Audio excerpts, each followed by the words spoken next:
Sir post. పోస్టా? నాకా? ఏంటిది?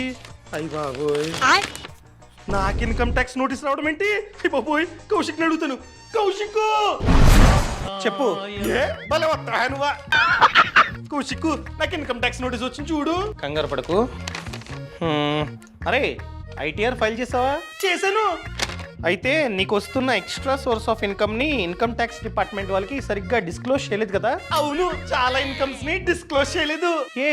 ఏంటి? డిస్క్లోజ్ చేస్తే ఎక్కువ ట్యాక్స్ కట్టాలి నేను. సిగ్గు లేదా ప్రభుత్వాన్ని చీట్ చేయడానికి? మరి ఏం చేయమంటావు? ఓ పని చేయి, మంచి టర్మ్ ఇన్సూరెన్స్ పాలసీ తీసుకో. కవరేజ్ ని 2 కోట్లు చూస్ చేసుకున్నావు అనుకో, నీకు ఏదైనా జరిగితే నీ కుటుంబానికి 2 కోట్లు వెళ్తాయి. అండ్ దాంతో పాటు సెక్షన్ 80C వర్తిస్తుంది. టోటల్ గా నువ్వైతే 46,800 వరకు ట్యాక్స్ డిడక్షన్ బెనిఫిట్ ని నువ్వైతే పొందవచ్చు. మరి ఏ కంపెనీలో టర్మ్ ప్లాన్ తీసుకోమంటావు? మార్కెట్ లో చాలానే మంచి కంపెనీస్ ఉన్నాయి. వాటిల్లో వన్ ఆఫ్ ది బెస్ట్ వచ్చేసి యాక్సిస్